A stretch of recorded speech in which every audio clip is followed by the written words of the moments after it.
নফল রোজা অনেক প্রকার আছে। আমরা তো শুধু মাঘে রমজান মাসের রোজাগুলো রাখি।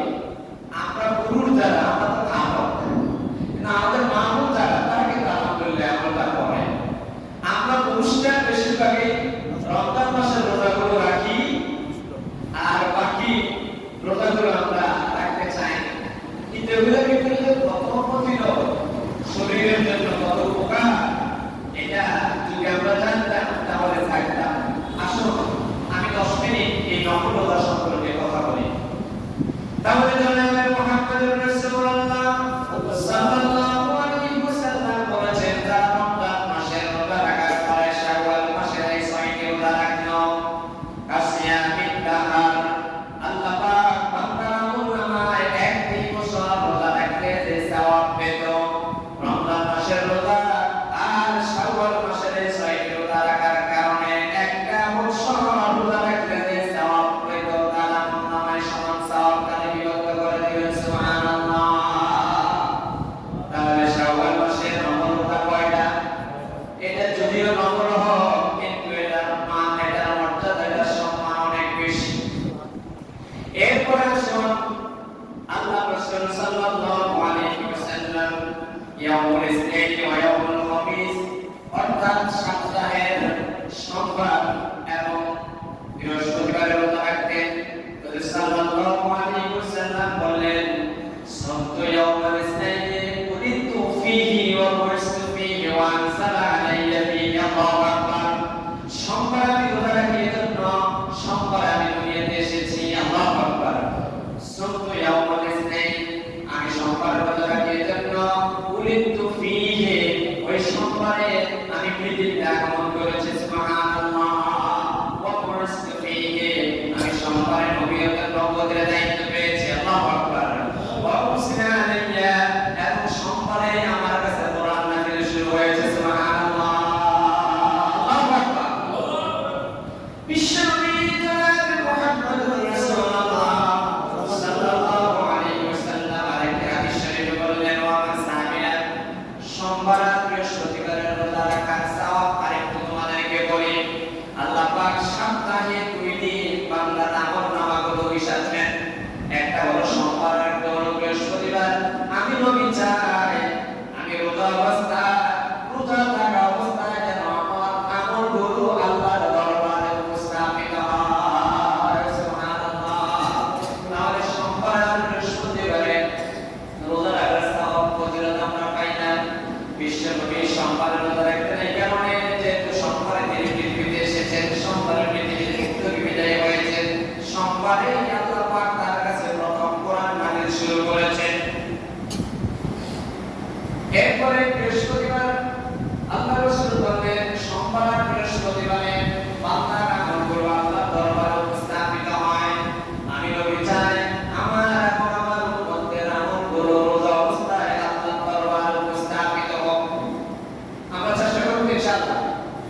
তাহলে আগে রমজান মাসের যে বাড়তি রোজা 3টা 5টা 7টা সর্বোচ্চ 10টা আতাল্লাহ আয়াত সর্বনিম্ন 3 দিন উপরে 10 দিন এরপর যদি ব্লিডিং হয় এটা হলো ইস্তেহাদার ওই সময় নামাজ রোজা ভাঙা যাবে না।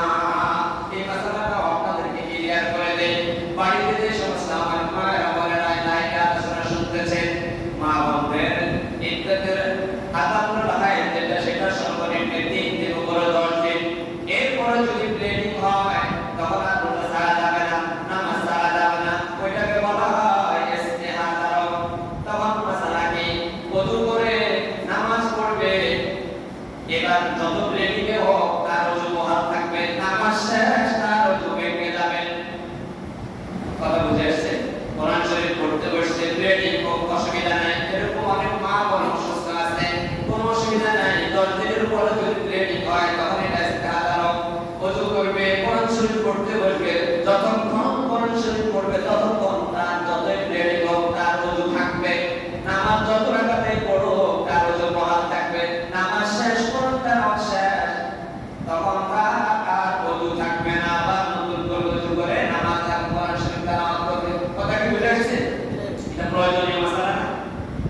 এরপর আসুন এমা বলদের বা আমাদের কারো যদি রোগের কারণে আমরা রোজা ভঙ্গ করে তাহলে আগে ওই যে ফরজ রোজা বাকিগুলো সেগুলো রাখবেন। যদি আপনি মনে করেন আমার বাকি রোজা 5-7টা আছে আবার শাওয়াল মাস এটা ধরে লিমিটের ভিতরে শাওয়াল মাসের রোজা রাখতে হলে শাওয়াল মাসেই রাখতে হবে, এটা এই শাওয়াল মাস অতিক্রম করা যাবে না। কিন্তু আপনার বাকি রোজাটা তো অন্য যে কোনো মাসও রাখতে পারেন। আপনি যদি মনে করেন শাওয়াল মাসের এই 6টি রোজা তো আমাকে এই মাসে রাখতে হবে, আমার বাকি রোজাও 6টা তাহলে 12টা হয়ে যায়, অনেক ব্যস্ত থাকে পারবো না, তখন আপনি সিদ্ধান্ত নিলেন আগে শাওয়াল মাসের রোজাগুলো রেখে অফার যে ঘোষণা আল্লাহ প্রদত্ত বিশ্বনবী ঘোষিত যে অফার সেই সুযোগটা আগে করবেন, পরে সময় সুযোগ করে যত দ্রুত পারেন আপনার বাকি রোজাগুলো আদায় করে নেবেন। সম্ভব না? এবার আসুন শাওয়াল মাসে যদি সোমবার আর বৃহস্পতিবার রাখেন তাহলে সাপ্তাহিক সওয়াব পাইলেন। আবার চন্দ্র মাসের 13, 14, 15 এই 3 দিন যদি রাখেন তাহলে সাপ্তাহিক সওয়াব পাইলেন, চন্দ্র মাসে 3 দিন রোজা রাখার সওয়াব পাইলেন এবং শাওয়াল মাসের সওয়াবটাও আপনি পেয়ে গেলেন। সুবহানাল্লাহ, আল্লাহু আকবার, কি সুন্দর ইসলাম। এই নফল রোজা সম্পর্কে আজকে আলোচনা এখানেই শেষ। আমরা চেষ্টা করব নফল রোজাগুলো রাখতে, এতে কি হবে আমার শরীরটা ভালো থাকবে। নামাজ আর রোজা হলো শরীরের জাকাত। আর কি বলছি এই নিয়ে বলতে আরে ভাই বলতে তো কমপ্লেক্সটা দেখতে সার্টিফিকেট দেব চাইলে আমি কি বলছি শুনছেন না কি তাহলে ওই করে আপনারা তো শেষ। তাহলে যে কথাটা বলতে যাচ্ছি সেটা হলো কি বলতে চেয়েছিলাম, নামাজ আর রোজা হলো শরীরের জাকাত। কোন নামাজ আর রোজা কিসের জাকাত? শরীরের জাকাত। এখন আপনি রোজা আর নামাজ যদি না পড়েন আপনার শরীরে যদি রোগ ব্যাধি দেখা দেয় তাইগা এরপরে তো রোগ ব্যাধি হবে না তা নয়, হবে সেটা হলো আপনার ইমানের পরীক্ষা। ক্লিয়ার কথা? নামাজও পড়ছেন রোজা রাখছেন, এখন আপনার রোগ না বুঝতে হবে আপনাকে ইমানের কথা আল্লাহ পরীক্ষা করেছে। কথা ক্লিয়ার?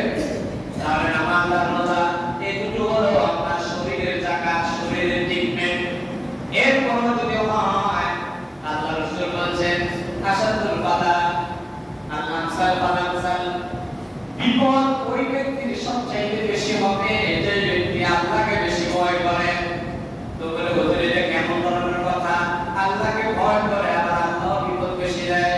একটা উদাহরণ দেই, ক্লাসে ফার্স্ট হয় এই ব্যক্তি এই ছেলেটা পড়া পারে, তারপরেও পরীক্ষায় দিতে একটু কম লাগে, টিচার আইছে যখন তারে দেয় বেটা, কিন্তু পিছনে কি আছে ওটা 1 পৃষ্ঠাও লেখা নাই, এই একটা প্রশ্নের উত্তর 5 পৃষ্ঠা লিখছে, তারপরেও স্যারে আইলো বেটা তো দেখতে হয়েছে। এখন ওর তুলনা এর উপর জুলুম হয়ে যায় না? এটা জুলুম না, এটা হলো এই ছেলেটা যদি একটু নজরে রাখি, একটু তাকিদ দেই, তাহলে আগামী পরীক্ষায় 5 পৃষ্ঠা টাকা 7 পৃষ্ঠা লিখে সে স্টেট করতে স্কুলের নাম হবে, মাদ্রাসার নাম হবে, না দেশ এলাকা গৌরবান্বিত হবে। তাহলে এর প্রতি জুলুম না, এর প্রতি ন্যায় বিচার হলো।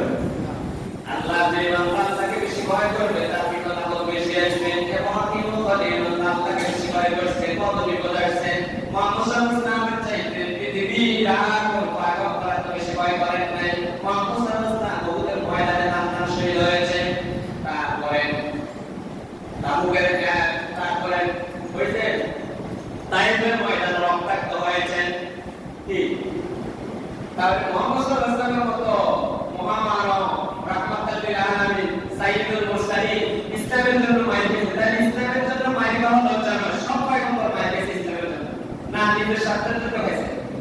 যখন পয়গম্বর